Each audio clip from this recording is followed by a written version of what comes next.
Kabayan, merong isang, I think politician ito, if not member of the media, na nakahalata na, hold on, open ko lang yung kanyang post. Parang may namumuong gulo sa mga men in uniform or kasundaluhan natin, no? Pati mga pulis, AFP, ganon. Sama nyo na yung mga coast guards, bombero, ganon. Sino-sino pang nakasuot ng uniforme na under kay Ngiwi dahil siguro ramdam nila na inutil ang kanilang, ano ba tawag kay Ngiwi?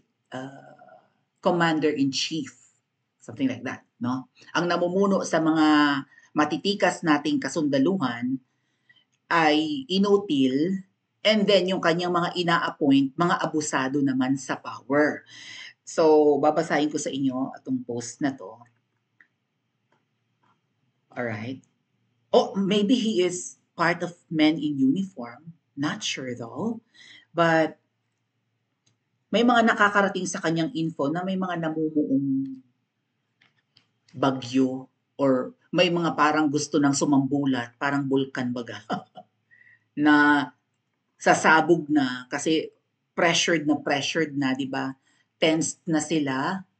Tawag doon, meron ng unrest sa kanila or something. Na-stress na nga. So, basahin ko lang yung post ni Romeo Pokis. I think he's part of the men in uniform, ano? Restiveness, or ito nga pong parang uneasy na sila, di ba? Stress na, ganun. Maraming word na pwede magamit. But restiveness, in the ranks, the pot is boiling, kumukulo na, sasabog na, aawas na. Di ba pagka kumukulo ang sinaing na may cover, right? Kumukulo, then nasobrahan na yung pressure sa loob, aawas na yan kahit na may takip pa. Good luck sa iyong iwi, sasambulat sa mukha mo yan, parang pressure cooker. There are growing tremors within the armed forces and the Defense Department, and ignoring them would be a grave mistake.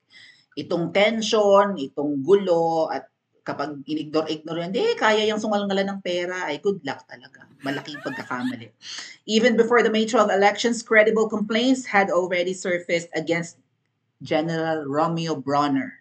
AFP, Chief of Staff. Yan. Chief of Staff ng Armed Forces of the Philippines. These weren't baseless rumors. Hindi ito daw, walang basehan. Meron, ibig sabihin. But allegations from fellow generals accusing him of favoritism, may pinipili, moral misconduct and corruption. So nangungurakot din ng emails. Widely circulated kasi si Bronner ang leader ng, 'di ba, ng AFP. Ang mga PSG ni Ngiwi, sundalo yung mga yan, AFP, okay? Yung mga bodyguards ng palasyo, even ni VP Sara. Now, just days after the elections, the focus shifts to Defense Secretary Gibo Chodoro.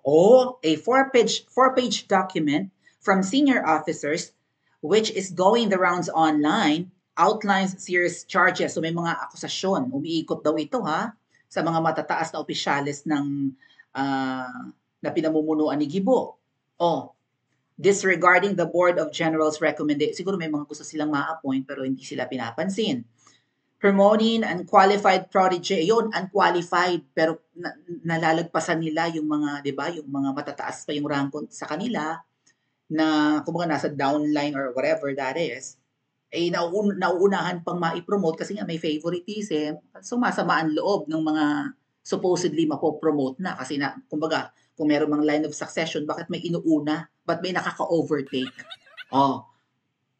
Stalling the AFP modernization program, dito siguro papasok, kumbaga, dinidelay, dito pumapasok yung corruption. Bakit hindi minomodernize? Saan napupunta ang pera? Bakit dinidelay? Baka nakukurakot na, kaya walang nagagawa. Walang modernization na nangyayari. Ay kung ikaw nga naman, mga kababayan, ay sundalo, tapos ang sasakyan mong aeroplano or helicopter ay outdated na, ay teka muna, baka mamaya babagbag, ay lalo pa, maya ang balita ng mga nagka-crash ng mga aircraft, ay siguro, di ba? Para mapalagay ang loob nila, dapat i-modernize ang mga gamit. Eh, gustong-gusto nyo makipaggera, hindi mino-modernize ang mga arpas nyo. Teka muna. Oh, this isn't simply internal bickering or ingay-ingay doon sa loob ng ano, 'di ba, grupo ng mga men in uniform. Active duty officers are now going outside the chain of command, urging media, nananawagan na sa media, kinokontak na pala ang mainstream. Maybe pati social media, no? To take their grievances directly to the president. Kasi nga wala siguro silang direct line, dadaan nila sa media. Baka may kumukontak, tumatawag, di ba? Nagme-message sa media. Parating ito sa presidente, ini-ignore kami. Ito ang kanyang inappoint na si Bronner. Oh, inutil, magna, and kurakot, and whatnot. No? May abusado, corrupt. Ang pangit ng ganyan mga kababayan. Diyos ko, mayayamot kayo. Oh, kasi when I was studying mga kababayan, kita ko yung ano eh, yung ganyang kabulukan ng sistema. Kaya sa mga ranking ng mga teachers, right? May mga paborito. O ikaw na sa dapat ang matanggap ng school or ma-promote sa mas mataas na level, eh ang problema eh may paborito si principal, ay sorry ka. Or si head teacher. O, di sasama ang loob mo? Kasi meron siyang kaututang dila na mapopromote kesa sa'yo kahit na alam mo naman na magaling ka, honored student ka pa, may Latin honors ka pa nung gumraduate. Pagdating sa evaluation, mataas, ikaw ang laging top 1, ikaw ang best teacher ng school nyo, tapos naungusan ka ng iba, isasama ang loob mo. Oh.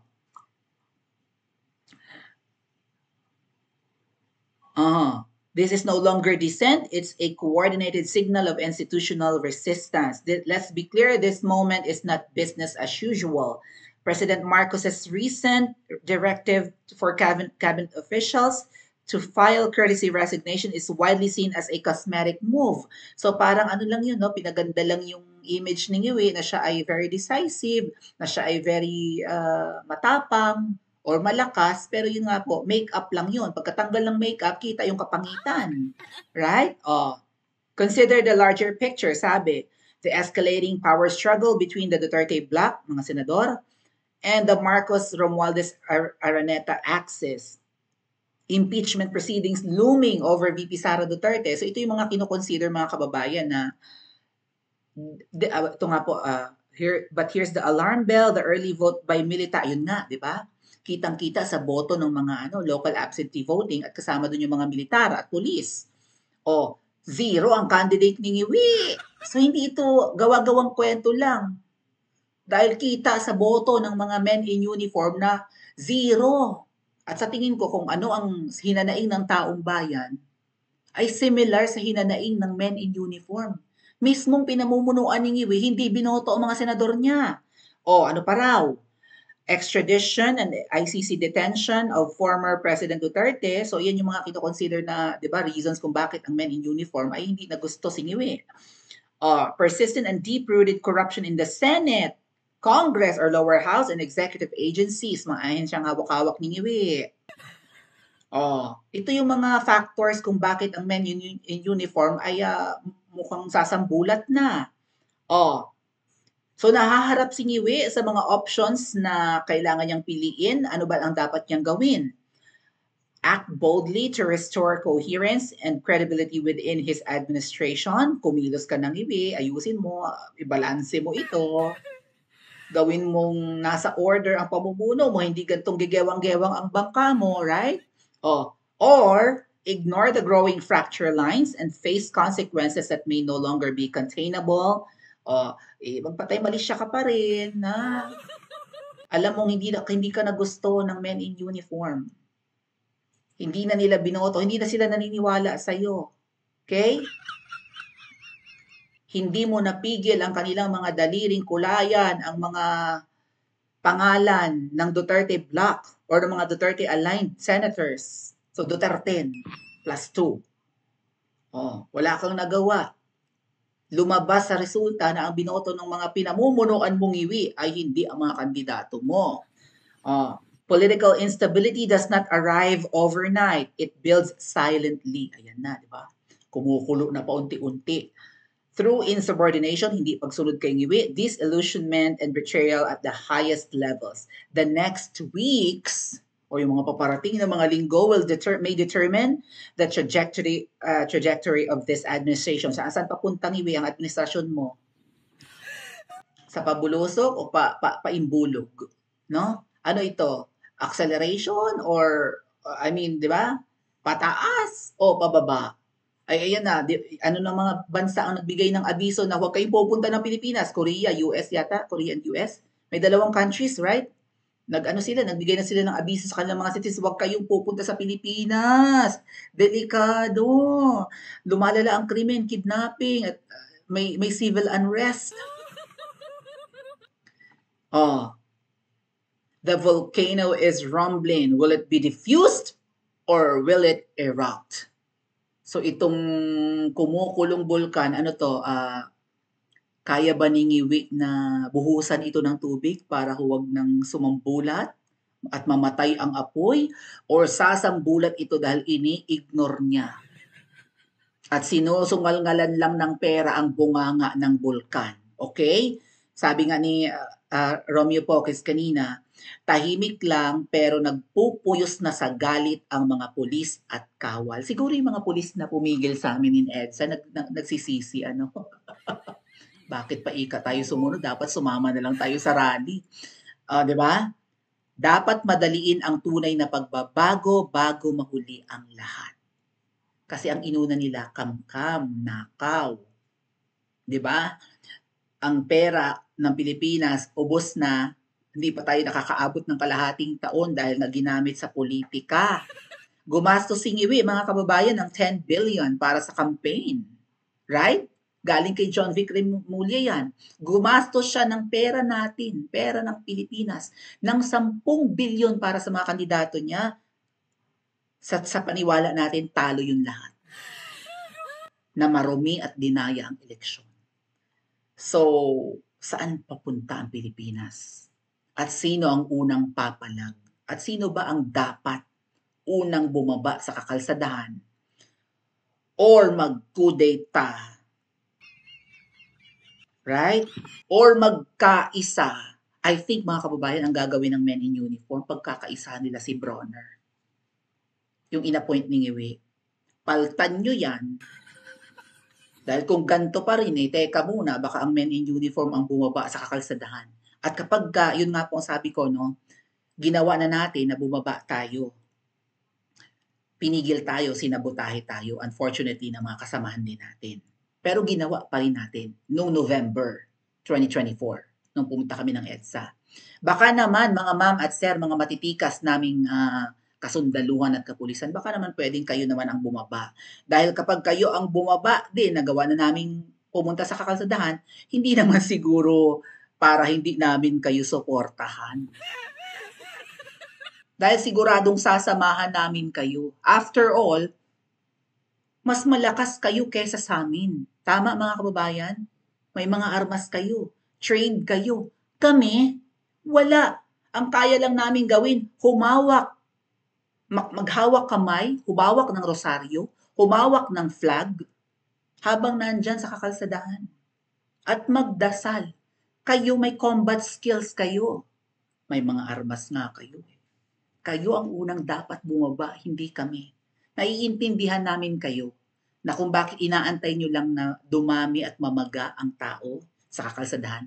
Kasi after all, iilan lang naman ang men in uniform. Tayo pa rin, mga kababayan, ang mas marami. 120 million tayong lahat. Baka nga wala pa sa 20 million ang mga politiko at men in uniform, di ba? Or mga kawani ng gobyerno. Lamang pa rin ang ordinaryong tao. Nga lang, mga ma'am at sir, ang karamihan sa amin ay inuuna na lang maghanap buhay dahil kung hindi kami kakayod, wala kaming kakainin. Kaya hindi namin magawang bumaba ng kakalsadahan. Ano ang ipang sustain namin? Ano ang gagastusin namin? Simulan nyo lang dahil kayo ang may kakayahan kahit kayo'y konti at sasamahan namin kayo. Tama, mga kababayan? Pa-comment po sa comment section at mag-like and subscribe din po kayo. Huwag niyong kalimutang pindutin yung bell icon, ha, para may notification.